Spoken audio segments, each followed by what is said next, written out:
Nagdeklara naman ng independence ang founding chairman ng Moro National Liberation Front o MNLF na si Nurmi Suari noong August 12. Tila raw kasi na isang tabi na sila ng gobyerno sa gumugulo ngayong usapang pangkapayapaan.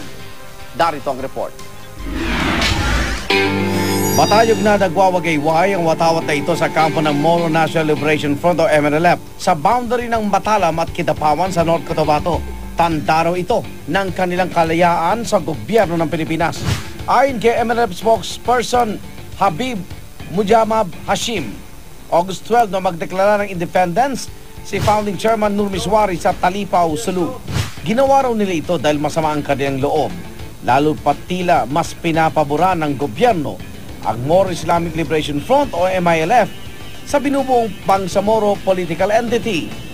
We believe that upon signing of the framework agreement, magkakaroon sila ng comprehensive agreement within the year, notwithstanding the fact that the final piece of agreement of 1996 still exists and valid.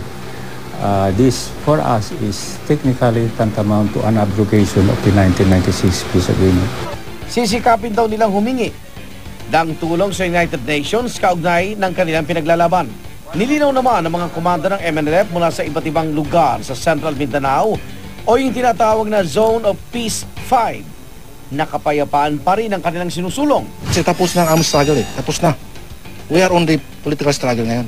Sa kabila nito, nakahanda pa rin daw sila sa oras na mauwi sa gulo ang ginawa nilang paghiwalay sa gobyerno ng Pilipinas. Sa kanilang ang kampo sa Datu Saudi Ampatuan, Maguindanao, armado ang kanilang mga tao. May naka-rocket-propelled grenade at M16. Ang alam ko yung MNLF ay may puwersa. Lahat from the very beginning to the present, ang MNLF is still prepared and laging handa.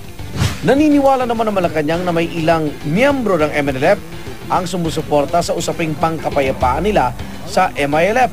Hindi rin daw para lang sa MILF ang Bangsamoro dahil lahat ng mga Muslim sa Mindanao ang makikinabang. Tanong din nila kay Ms. Suari.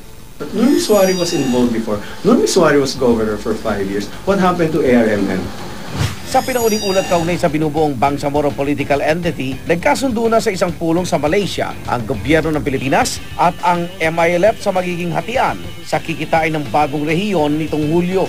Nakabinbin pang usapin sa hatian sa kapangyarihan at normalisasyon o yung paraan para masigurong magiging maayos ang buhay ng mga masasakupan ng Bangsamoro.